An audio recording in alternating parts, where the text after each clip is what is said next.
Mm. So now we begin the first Vajra statement. The first Vajra statement of chapter 4 in the Gongchik, which is the chapter that has all the statements pertaining to the Bodhisattva vows, the second set of the three sets of vows. The three sets of vows, the individual liberation vows, we have covered that chapter. Now this chapter is the chapter on the Bodhisattva vows, and then following chapter, chapter 5, is the chapter on the Vajrayana Samayas. So as you have seen, in the chapter on the individual liberation vows, that none of these chapters actually go through the vows one by one. This Gongchik is not such a text, It's not a text that is like Lamrim. It's also not a philosophical text, composed by Jigten Sumgon, but rather these are a collection of statements that Sherab Jungne in particular heard Jigten Sumgon say. And so then he collected these, I call them one-liners, only one line, So he collected all these one-lines. And so he organized them into 7 chapters. So each chapter have an organizing principle. So all the statements then in chapter 4, they pertain to various aspects of Bodhisattva vow training. Various important things that he said. He said them because he heard his students, or he heard his students talk about these topics.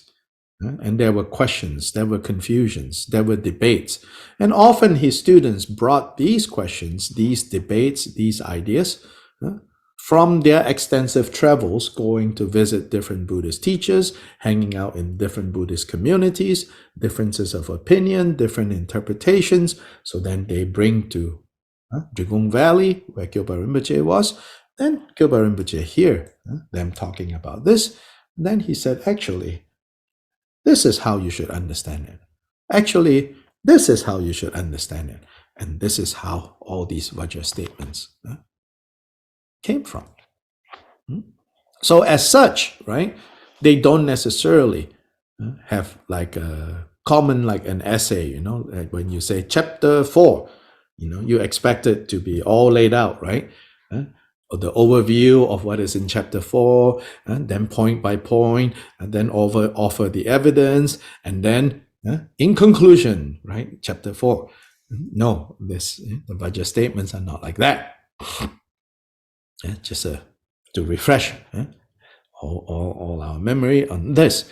And it's really important because sometimes even though we know, we still kind of get into the habit of thinking, all these statements, they all have to kind of proceed in a logical way, and they all have to like agree with each other, in the usual way, not understanding that, no, these are statements that Kyobpa made throughout his life, and someone, his attendant and main successor, Sherab Jungne, Jingna Sherab Jungne, recorded them in his and wrote them down. So the first statement for the chapter on the Bodhisattva, one of the main issues is this issue. What is the relationship, between bodhicitta and compassion?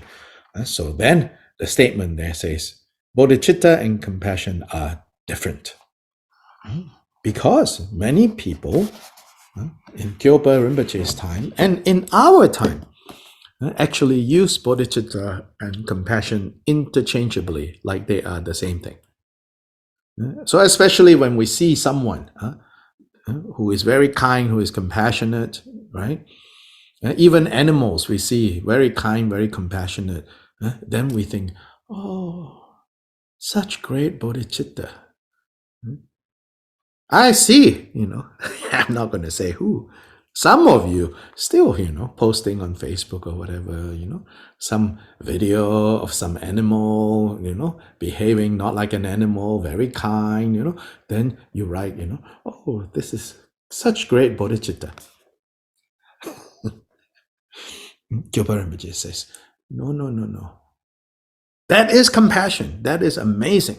That is compassion. That is kindness, but that is not bodhicitta.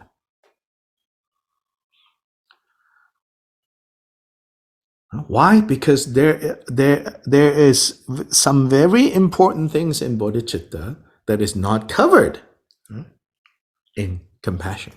So they're not interchangeable. Compassion is an absolute ingredient in bodhicitta. If there is no compassion, there is no possibility of bodhicitta. But nonetheless, compassion and bodhicitta are different. Yeah? So now let's look at Khenpo Kunpal's commentary. Protector Maitreya said, so he quotes Maitreya, generating bodhicitta is the aspiration for perfect, complete awakening for the sake of others. This is like one of the clearest definitions of bodhicitta. Maitreya, in the Ornament of Clear Realization, Abhisamaya Lankara, said this. What is generating bodhicitta? It is to give rise to the aspiration for perfect and complete awakening for the sake of others. Then to elaborate on this, right? What makes it, what motivates someone to have this aspiration of becoming Buddha for the sake of others?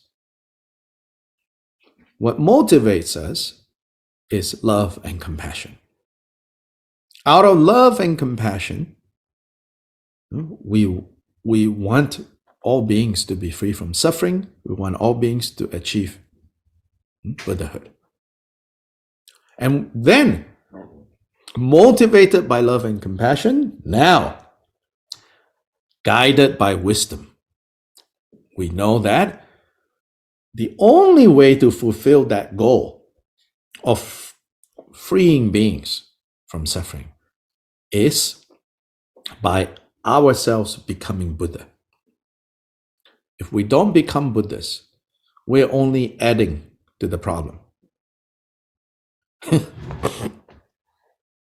we don't become Buddhas, as long as we're not yet Buddhas, we are part of the problem, not part of the solution, so to say. So then, when we say generate bodhicitta, what are we talking about? Maitreya here tells us, generating bodhicitta is the aspiration for perfect, complete awakening for the sake of others. For the sake of others is love and compassion. Perfect, complete awakening that is informed by wisdom. For the sake of others is informed by, powered by love and compassion. Thus, bodhicitta endowed with the twofold benefit, meaning benefiting self, benefiting others, and compassion, which is wanting sentient beings to be free from suffering, are different in terms of being cause and result. So, compassion is the cause, bodhicitta is the result, according to Khenpo Kunpal. So, but I've given a more kind of the Drikung emphasis. Khenpo Kunpal is giving more of a general. He says the relationship here is compassion is the cause, bodhicitta is the result. This is a more mainstream explanation. Not wrong at all, but a more detailed answer is what I just gave. Not because I'm so smart, okay? I'm telling you what, in our tradition we emphasize. what Kyobpa Rinpoche emphasized. And what Kyobpa Rinpoche emphasized comes from Gampopa. What Gampopa emphasizes, in this case, comes from Atisha. So this is the Atisha lineage. The Atisha lineage has very detailed teachings on bodhicitta. So here, he says, the relationship here is one is cause and one is result. Compassion is cause, bodhicitta is result. The reasoning is stated by glorious Chandakirti. So he quotes Chandakirti from the Madhyamaka Avatara. He says, the list, this is at the opening of this Madhyamaka Avatara. There is a praise of compassion. There he says, Chandakirti says, the listeners, the hearers, the Shravakas, and the middling Buddhas, and made it basically the solitary realizers, Pratyeka Buddhas, are born from the Lord of Sages, from the perfect Buddhas. And Buddhas are born from Bodhisattvas. Then the causes for the children of the victorious ones, meaning the Bodhisattvas, are a compassionate mind, a non-dual mind, and bodhicitta. So this is Chandakirti's way of talking about bodhicitta. There he says bodhicitta is a compassionate mind, a non-dual mind, and bodhicitta. So indeed, if you go through all the sutras and tantras and commentaries, there are many different ways in which they talk about bodhicitta. Sometimes it's unclear. What are they talking about? Are they talking about absolute bodhicitta or relative bodhicitta? And what is the relative bodhicitta? So there are many, many, many. Indeed, there are. But the way in which Atisha has distilled all the many different ways of speaking about bodhicitta, the way in which Atisha has kind of essentialized them is into love, compassion, and the wish to achieve Buddhahood. These three coming together. With love and compassion being the motivation, with the wish to achieve Buddhahood for the sake of others as the direction. Yes. Is the distinction here the understanding that wisdom, you need wisdom in order to understand that the possibility of even being able to benefit all beings? Or to put in another way, I think we're saying the same thing, I suspect. The simple way, to say it is, what is the best way to benefit beings? It's to have the realization. To be a Buddha. Okay. Yeah. But I'm trying to distinguish the between what and what? Between this understanding and wisdom. What is this? The understanding that we're talking about from our lineage. That bodhicitta and compassion are different? Yes. That it bodhicitta. Well, the difference. Bodhicitta informs wisdom and compassion. The bodhicitta is here the aspiration to become Buddhas for the benefit, for the sake of all beings. But wisdom is necessary. Yes. For the understanding of that, not the other way around, is, I guess, what I'm saying. What is the other way around?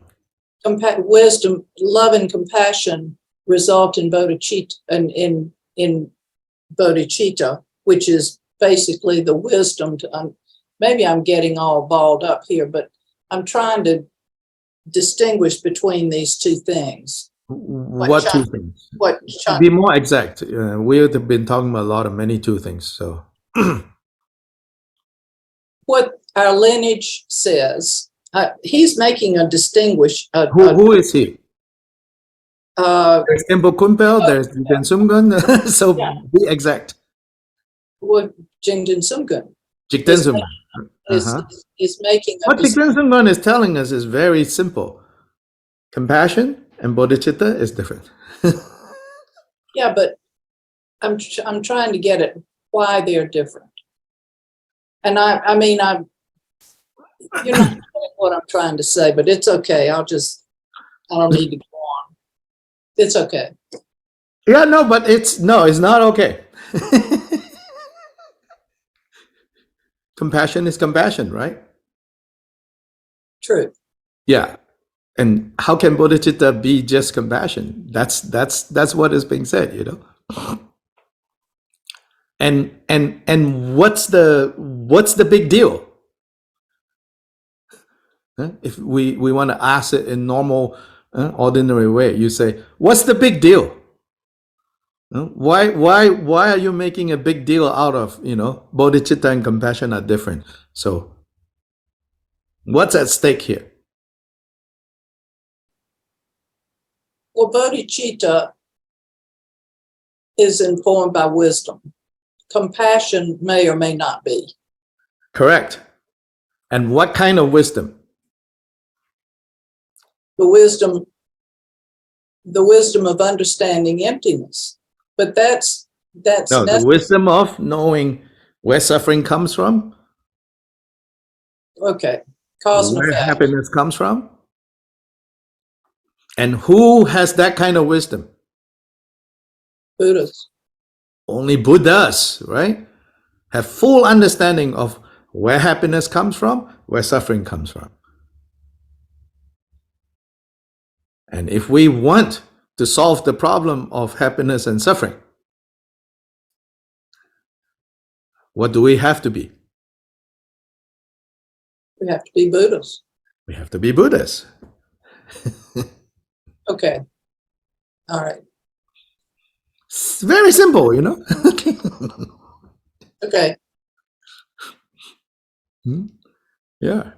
I mean, the real question is like you say, what's the big deal? What's at stake? Why are you all so, you can say that, Why are you so picky about this, Compassion, that's enough. Just say compassion. Then you have to be able to explain to people what's the problem when you say bodhicitta is just compassion, When you say bodhicitta is just compassion, you leave out a whole big chunk of exactly how to solve the problem.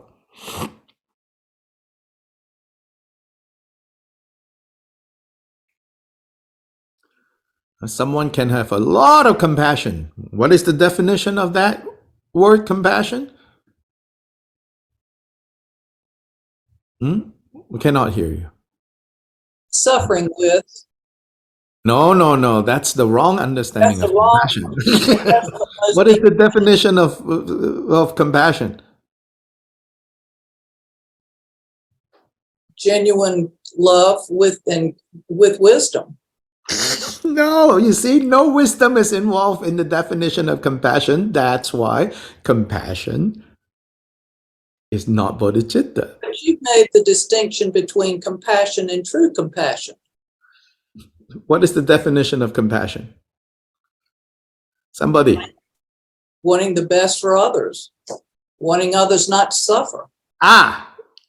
Yes, that is an exact, right?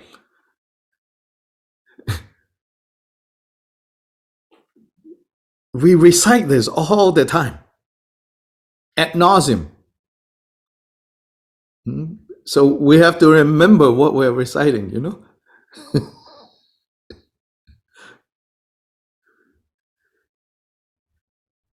To be free from suffering and the causes of suffering. That's the definition of compassion.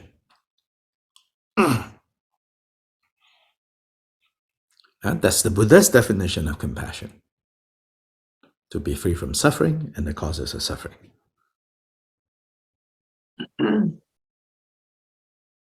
So by that definition, it cannot be bodhicitta. It is not bodhicitta.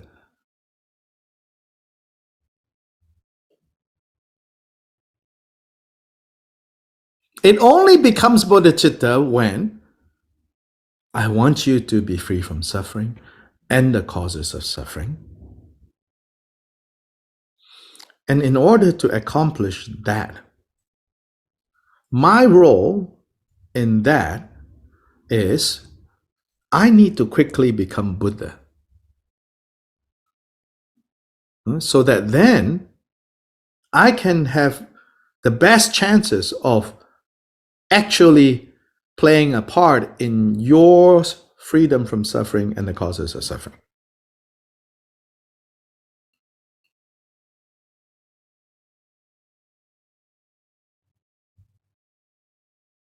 Yes? I guess what I'm saying, which is may not even be necessary, is that understanding that I need to become Buddha in order to facilitate your happiness and well-being and freedom from suffering has to come first.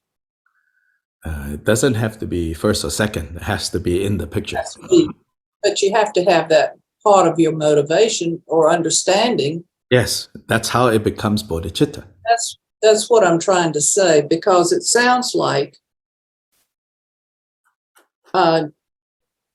Chandrakirti is saying it's sort of the other way around. You have wisdom and you have love and compassion, and that's what results in bodhicitta. But it seems to me like you have Chandrakirti is doing something else. Chandrakirti is doing something else. Yeah, Khenpo Kunpal, from his mainstream, understanding, as I try to point out politely.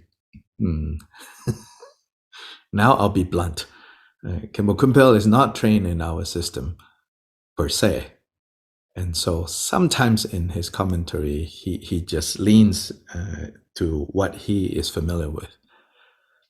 So he doesn't say, if you look at our commentaries from Drikung tradition, the earliest commentary, the thick commentary from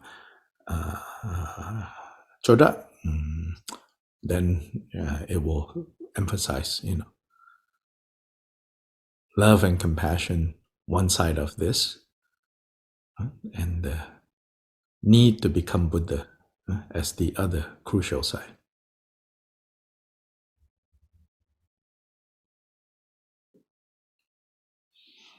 Yeah, Thank you. Yes, so Khenpo Kunpal here is just giving, or not just, but he's giving his commentary that is more based on the mainstream. Because the quote here, even I would say, it's a little off, Why quote Chandrakirti here?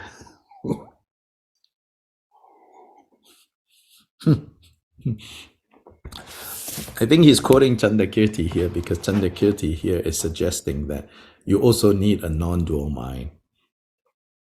I think he's quoting Chandrakirti here because, he knows Chandrakirti's quote because this is a very famous one that everybody memorizes.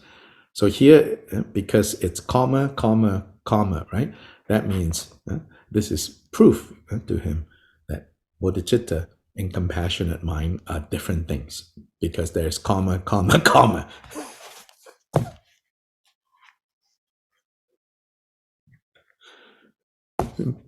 That's why, that quote is there. And that quote, anyone who's educated, which is what commentaries are usually written for, anybody who is educated or anybody who is being educated in the Tibetan monastic system would know this quote. And so he's using this quote to show them, comma, comma, comma, so cannot be the same thing, has to be different.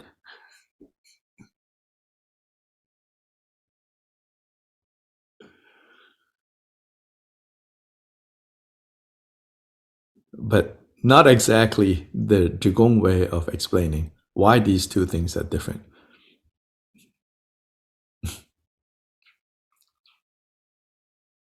Then in our opening bodhicitta, our aspiration bodhicitta and engagement bodhicitta, there also, definition of happiness and suffering is given. I've said this many times. I have to repeat this again. Here, it says, may they experience happiness. That's love. Be separated from suffering. That's compassion. I will quickly establish them in the state of the most perfect and precious Bodhi. That's the wisdom aspect.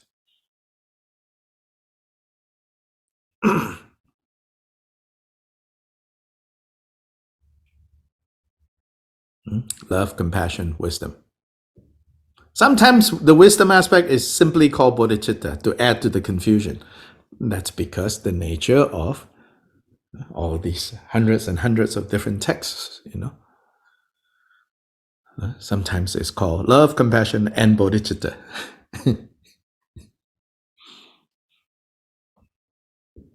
But love, compassion, and wisdom. But wisdom is kind of imprecise because there are many, many types of wisdom.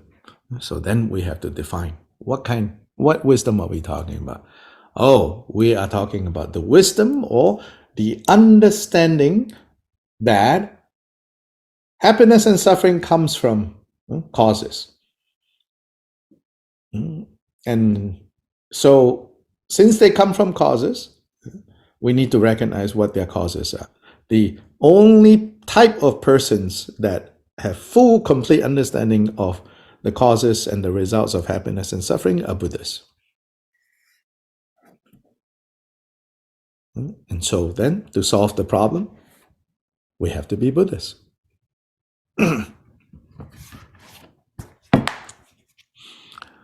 So in this way, getting precision to be exact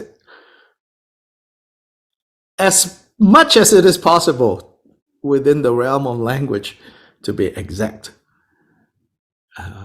Then, exact doesn't mean you feeling I'm right. It means this system exactly as exact as you can, with the motivation that you can more completely pass it on to others. So we have to develop this, to be clear in the mind, like you're asleep, somebody shakes you suddenly out of bed, What is the definition of love? You have to be able to give. Someone shakes you, What is the definition of compassion? You have to be able to give it. Because when we are entering the bardo of dying, it's kind of like that. When we're entering, so beyond the ability to transmit to others, also when the chaos of the bardo arises,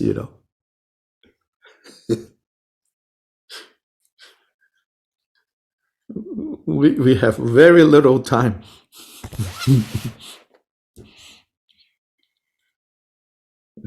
to get wrapped up in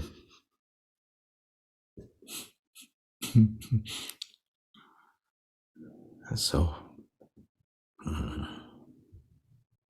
gain clarity, then through contemplation gain conviction, through conviction gain realization. These three: gain clarity. Sometimes gaining clarity means really needing to focus and then being clear, that no. No. Yes, maybe useful to talk like that sometimes, over here, but this is at the heart of it. Gain clarity. And then this clarity to gain conviction.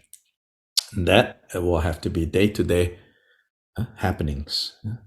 And then when day-to-day happenings, you need to have the ability to bring that clarity that you have gained about the subject into the situation, and you say, is this true? Can I see how this clarity works in this.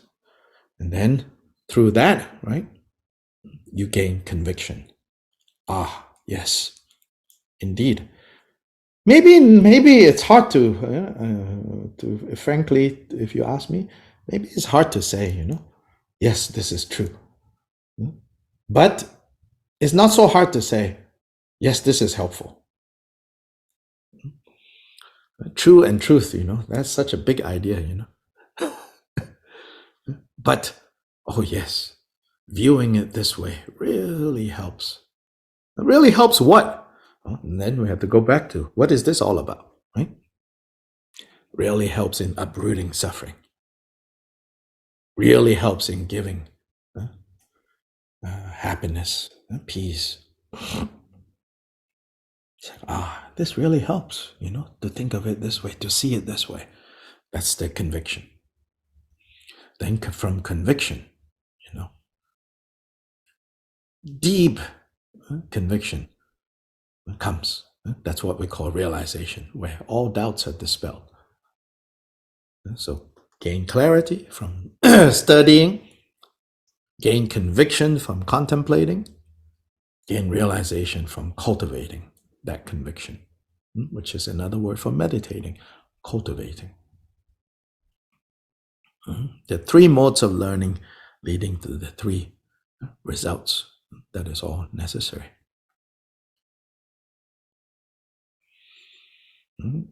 So it has to come from asking questions and during questions being debated and being challenged. So it's good, otherwise, everyone is just hiding their fuzziness, and file away in the cabinets and neatly. But then you open the cabinet and they all come flying out,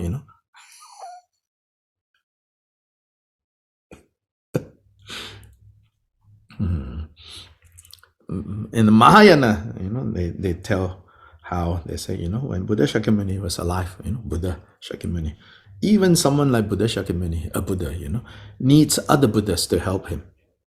So they say other Buddhas emanate, all these, to become disciples, to become supporters, and even to become opposers, kind of instigate situations for Buddha Shakyamuni to explain things to others.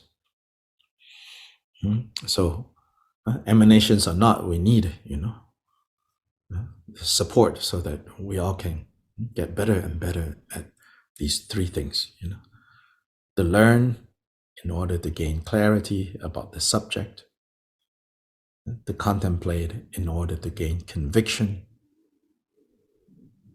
and to cultivate in order to gain realization.